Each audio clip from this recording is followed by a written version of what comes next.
Hey everyone, welcome back to the channel. This is my 2022 Toyota 4Runner. I absolutely love this car. But a few months ago, I posted a video about the 5 things I don't like about it, and it got a lot of responses. It's actually one of the most popular videos on this channel. And because of that, I wanted to come back, and here are the 5 things I love the most about the 5th gen 4Runner.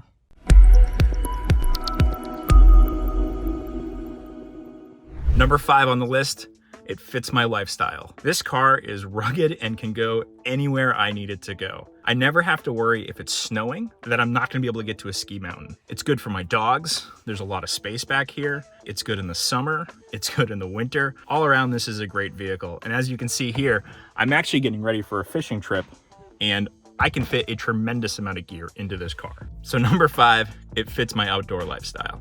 Number 4 on the list, it's got a really robust aftermarket, which means I can find parts easily, both to replace OEM parts that I may not like, but also upgrade for things like metal bumper, lights, lights everywhere, but skid plates, rock sliders, that sort of thing. Very easy to find for the 5th gen 4Runner, and this let me customize the vehicle for my needs. The number 3 reason I love the 5th gen 4Runner is the old school styling. Now, I've had Toyota Land Cruisers in the past. I've had FJ80s, I had a 100 series, and I would always have that plus my daily driver. And so when I combined those 2 vehicles into one, I wanted something that was both able to be that daily, but also was really rugged looking. And the Toyota 4Runner is nothing if not that. Beyond the outside, which is boxy, and I love that, these are all big knobs that can be controlled with gloves. Everything is an analog switch or button.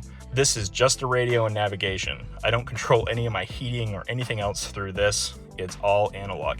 Even getting into 4-wheel drive, there's a manual shifting lever, which I love.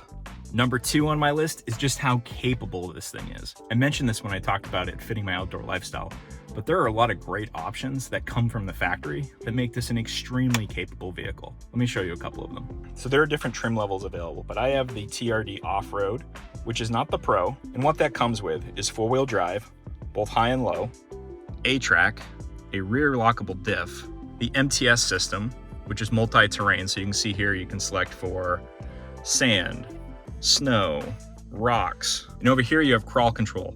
This is off-road cruise control. So you can set your speed. You could come in here and say, okay, I'm gonna be on rocky terrain and I wanna go slow. And when you make those selections, this vehicle chooses the optimal amount of power to put to each wheel for all those cases. It is really, really amazing to see in practice. And because of that, you gotta be careful, but I never worry about getting stuck.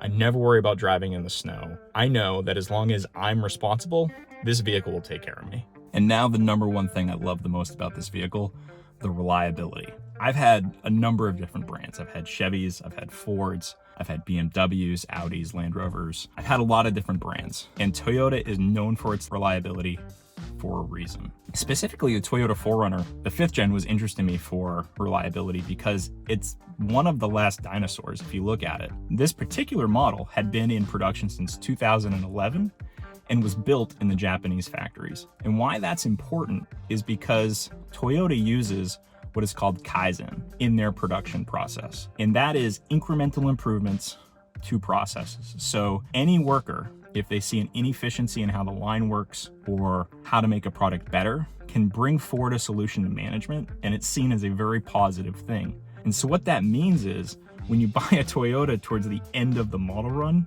you're getting all of those incremental improvements on what was already a very amazing platform. So 2022, the last year of this model is 2024.